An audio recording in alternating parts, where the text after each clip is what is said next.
ఏడుస్తుంటే నారదుడు వచ్చాడు. వచ్చి ఆయన అన్నాడు, ఎందుకు ఏడుస్తున్నావు ధర్మరాజు? ఎందుకు ఏడుస్తున్నావు అంటే ధర్మరాజు అన్నాడు, అందరూ అనే మాట ఆయన అన్నాడు, అయ్యో పాపం మా పెద్దనాన్నగారికి కళ్ళు లేవండి, ఏమిటో పిచ్చాడు వెళ్ళిపోయాడు ఉత్తర దిక్కుకి తపస్సని మీరే చెప్తున్నారు, ఏం తింటాడు, ఎవరు పెడతారు మా పెద్దనాన్నకి అంటే ఆయన అన్నాడు, నారదుడు ఈ పిచ్చ ప్రశ్న మాని, ఎవరు పెడతాడేమిటి, 2 కాళ్ళు ఉన్నదాన్ని 4 కాళ్ళు ఉన్నది తినేస్తుంది, 4 కాళ్ళు ఉన్నదాన్ని 2 కాళ్ళు ఉన్నవాడు బాణం వేసి కొట్టి చంపు తినేస్తాడు. ఒకళ్ళని చంపకపోయినా కేవలం పోషించడానికే, సత్పురుషుల్ని పోషించడానికి చెట్లు కాయలు కాసి పళ్ళు పండి అందమేమోనని కిందకి వంగి అందిస్తున్నాయి బరువుని, కాయి కోసేశాక కొన్న పైకి వెళ్ళిపోతుంది. ఈశ్వరుడికి తెలిసి ఎలా పోషించాలో తనని నమ్ముకు వెళ్ళిపోయిన వాడికి మధ్యలో నీ దంగ ఏమిటి, నువ్వు నోరు మూసుకుని కూర్చోవాలి.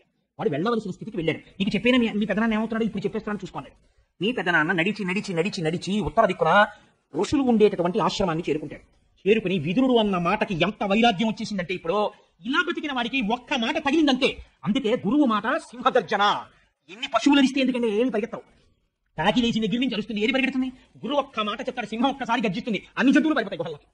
గురువు ఒక్క మాట చెప్తాడు అంతే, మనిషి జీవితం మారిపోతుంది. విదురుడు చెప్పాడు, ధృతరాష్ట్రుడు మారాడు, అప్పటి వరకు మారలేదు. ఇవాల్టి నుంచి మీ పెద్దనాన్న ఇంద్రియములన్నింటినీ వశం చేసుకుని అంతర్ముఖుడైపోయి ప్రాణాయామం చేసి మనస్సులో పెట్టేసి, మనస్సుని తీసుకెళ్లి ఈశ్వరుడి దగ్గర పెట్టేసి, శరీరమును శోషింపచేసి, యోగాగ్ని ప్రజ్వరిల్ల చేసి 3 అగ్నిహోత్రములు ఏకకాలమునందు వెలిగితే ఆ యోగాగ్ని ఎందు శరీరమును బూది చేసేస్తాడు, బ్రహ్మమునందు చేరిపోతాడు. యోగాగ్ని వెలిగిపోతుంటే గాంధారి గమనించి నా భర్త వెళ్ళిపోతున్నాడని ఆ యోగాగ్నిలోకి గాంధారి ప్రవేశించి శరీరం వదిలిపెట్టి ఇద్దరు బ్రహ్మమును చేరిపోతున్నారు, నువ్వు సంతోషించండి.